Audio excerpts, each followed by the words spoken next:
Steve, Bradford have now made it 3 wins on the bounce. Your assessment on a tough game against Whitehaven this afternoon? Oh, it's another good win. I know it was a scrappy finish, but it's a really tough place to come up in Cumbria, regardless of any of the Cumbrian teams you play. So, an ugly win's a good win still. So we'll take that win, and it also builds that momentum with what we've done the last 2 weeks. It was a real tough start. You had to withstand a lot of early Whitehaven pressure. We do.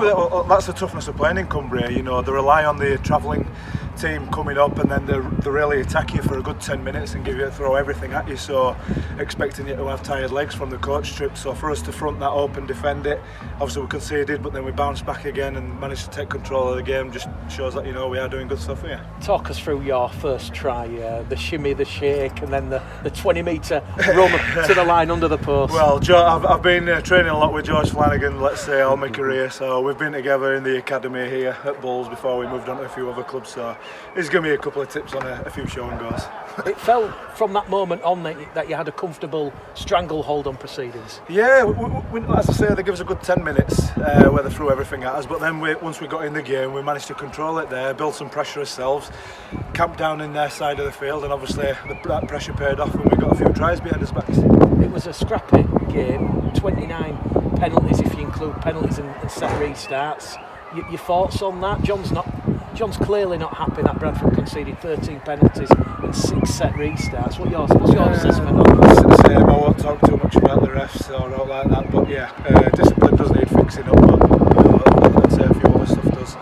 As a captain though, when you're out there on the field, Steve, again I don't want to get you in trouble, but do you have a word with the referee on what he's penalising or pinging you for? Yeah, obviously I speak with the referee, but there's only so much you can say. So, at the end of the day, the referee's got the end call and you've got to go ahead with it regardless of whether you agree with it or not. So, just get your head down, forget about it, defend that next set and get the ball back. Do you feel like the side have turned a corner after those 2 defeats against Featherstone and Sheffield? Yeah, definitely. I think everyone outside the club were really panicking, but obviously the boys here, we know how good of a team we've got. We've been bonding a lot more together as well now, and obviously that first win and a derby win, which is a really big win. The derby wins are always the best, and that's a good way of being able to pick up momentum, which is what we've been able to do last week with Dewsbury and today, and hopefully we'll kick that on again. Last couple of games, Steve, you've been doing on average 60 minutes a game. Is that something you felt you've wanted to do, or you felt you've had to do, or you've just thought I've got to step up here and I want to be out there on the field? To be fair, it's something I've done all my career anyway, so I'm used to it. John sends out the call to ask the middles how they're all travelling. Sometimes I'm a little bit knackered, but I like to lie and tell myself that I'm not, so that I can stay on the field and do my bit for the team. It's just a mental thing with me. I like being out there and doing what I can for the team.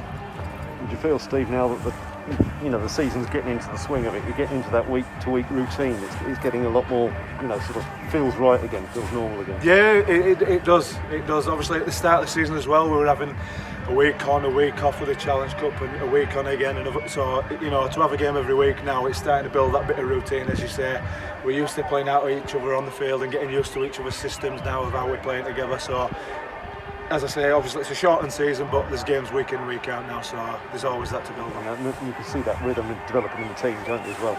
Yeah, definitely. We've got the likes of Jordan Lilly and Danny Brough linking up well together, and also his backline getting us going forward well, and as forwards defending everything that comes at us. So, we're starting to build them teams before. Can I ask you for a word about Evan Skur? He's very good against him. I absolutely love Evan Skur. I think that he's a great prospect, and he's only going to get better. He's a young kid who just loves ramping up and going forward and getting the team forward. There's nothing else that goes on in his head apart from getting that team going forward. And as a fellow middleman, I absolutely love having him alongside me, and any tips I can give him to make him better, I'll do. Because when he came out, that first, instantly had an impact, didn't he? Yeah, he's a cannonball. That's what he is. He's a cannonball. He knows one way, and that's where he's going. He ain't going nowhere else. So, he makes great impacts when he comes on off the bench, and it gives those middles who are still on the field, who are getting a little bit tired, it gives them a lift as well.